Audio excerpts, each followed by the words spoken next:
अस्सलाम वालेकुम जी, आपका होस्ट से अहमद अलीजाद आपकी खिदमत हाजिर हमारा यूट्यूब और फेसबुक चैनल ये है पाकिस्तान देख रहे हैं। लाखों करोड़ों दुरूद साहब हज़रत मोहम्मद मुस्तफ़ा सल्लल्लाहु अलैहि वसल्लम और आले मोहम्मद पर सुप्रीम कोर्ट में एक बड़े अहम तरीन केस की समाअत होने जा रही है। 25 मार्च को ये समाअत है।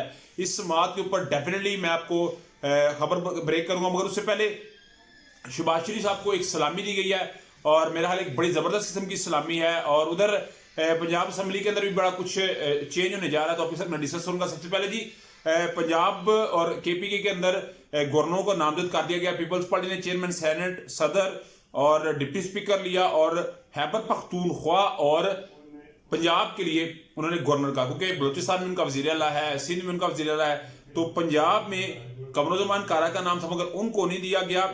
जरदारी साहब के पार्टनर और शुगर मिल के मालिक सबका चेयरमैन पीसीबी ज़का अशरफ साहब का नाम आगे सेंड कर दिया गया है कि ये गवर्नर पंजाब होंगे। उधर जी ज़ाहिर शाह साहब केपीके से गवर्नर होंगे केपीके के, तो ये एक मेरा ख्याल है शहबाज शरीफ साहब को बड़ी जो है वो सलामी है। उधर अपोजिशन लीडर कह सकते हैं मलिक अहमद खान बिछड़ हों या उसके अलावा जैन कुरैशी साहब हों डिप्टी स्पीकर, ये स्पीकर ने कायदे हिस्ब इख्तिलाफ के लिए मलिक अहमद खान साहब को और डिप्टी स्पीकर के लिए जैन कुरैशी साहब को जो है वो अपोजिशन की तरफ से नामजद कर दिया। डिप्टी अपोजिशन लीडर और जो अपोजिशन लीडर है मलिक अहमद खान होंगे और Jain Qureshi deputy opposition leader होंगे, स्पीकर साहब ने कह दिया। मगर वो ये कहते हैं, स्पीकर अपोजिशन लीडर कहते हैं कि 52 के करीब मंसूबों का इफ्तिताह किया मरियम नवाज साहब ने, और 52 के 52 जो मंसूबे हैं, जो काम है, ये तहरीक इंसाफ या इसके ऊपर काम कर चुकी हुई थी या काम कर रही या काम करना चाहती थी।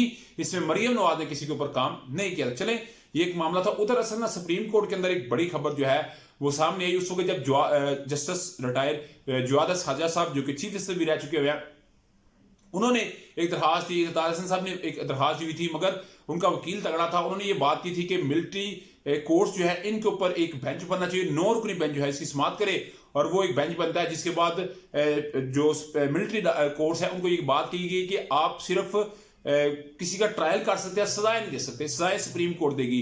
तो चीफ जस्टिस साहब ने जी इस केस को लिया और 6 रुकनी एक बेंच बना दिया जिसकी सरबराही जस्टिस अमीनुद्दीन खान साहब करेंगे, जस्टिस मोहम्मद अली मदर साहब होंगे, जस्टिस हसन रिजवी साहब होंगे, जिन्होंने ये बात कही थी कि एक हेड कांस्टेबल के ऊपर किस तरह के वज़ीर को हम गद्दार कह सकते हैं। जस्टिस अमीनुद्दीन खान साहब सरबराह, जस्टिस मोहम्मद अली मदर साहब उसके मेंबर, जस्टिस अजहर रिजवी साहब उसके मेंबर, जस्टिस मुसर्रत हलाली साहब उसकी मेंबर, जस्टिस शाहिद वहीद साहब उसके मेंबर और जस्टिस इरफान सादत साहब जो है वो मेंबर होंगे। 25 मार्च को ये केस है और इस केस में कोई आम नहीं, बड़ा जबरदस्त जो है उसमें डेफिनेटली सुनने वाली बातें होंगी, क्योंकि याद रखिएगा ये वो केस है जिसमें ट्रायल मुकम्मल हो चुका हुआ है। इमरान अहमद खान नजीब के भांजे हसान नजी साहब इसमें है और लिखने वाले ने लिखा कि आप हसान नजी को पहचान नहीं सकेंगे जब वो बाहर है, इस कदर जो है वो मामला था। तो मगर सुप्रीम कोर्ट में जब आएंगे मामला तो फिर उसके बाद देखा जाएगा कि एक्चुअली क्या एक सीक्वेंस है, क्या ये ट्रेंड बनेगा।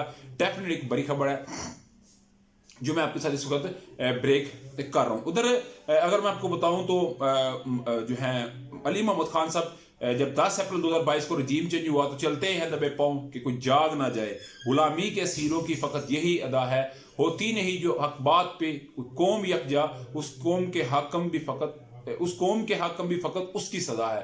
तो डेफिनेटली अली मोहम्मद खान साहब ने ये बात कही है कि उनकी जो बात है वो बहुत कम दावे करते हैं। उन्होंने कहा जी 25 रमजान मुबारक को वजीर आजम साहब का बानी तहरीक इंसाफ 2/3 मेजॉरिटी का दावेदार, उसने 2/3 मेजॉरिटी दिखाई भी 8 फरवरी को, वो अवाम के अंदर होगा। इसके कुछ अगर मैं हरकत दिखूं तो आप देख सकते हैं, आपको पता चल गया होगा कि साइफर केस को आप देख लें, आप तोशाना का आप इसके बाद शुरू होगा और साइफर केस बिल्कुल उड़ने के लिए तैयार है। मिस्टर सुलेमान साहब बिल्कुल तैयार है कि अब इस केस में कोई जान बाकी नहीं रही। मियां गुलशन औरंगजेब साहब जो है वो पीछे कुर्सी करके सर पे हाथ रखते हैं और वो 3 इडियट वाली साहब आमिर खान ने सवाल का जवाब दिया तो टीचर कहते हैं कहना क्या चाहते हो, क्या कहना चाहते हो। तो अभी तक जो है प्रोसिक्यूशन कुछ नहीं कह पा रही, तो मेरा ख्याल है उन्हें रिलीफ मिल जाएगा। उधर राना सनाउल्लाह साहब ने सुनो हबीब अकरम के साथ सुनो चैनल के ऊपर मौजूद थे, उन्होंने कहा जी कि अगर इमरान खान आ गया तो वो किसी को नहीं छोड़ेगा और इससे पहले हम इमरान खान को नहीं छोड़ेंगे।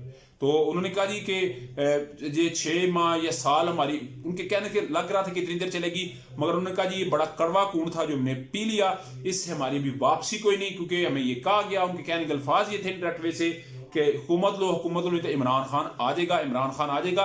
अभी इस राना सनाउल्लाह के बयान को तहरीक इंसाफ ने टेकअप कर लिया। जी ये जो कहा जा रहा है कि अगर इमरान खान हमें नहीं छोड़ेगा तो इससे पहले इमरान खान को हम नहीं छोड़ेंगे, तो ये उनकी कोई असैसिनेशन अटेम्प्ट का सीन हो सकता है। अल्लाह ताला पाकिस्तान भी अपना रहम करे, करम करे, पाकिस्तान मजीद किसी भी रहनुमा को उस हालात में देखना नहीं चाहता जो इससे पहले 2007 तक देखा गया।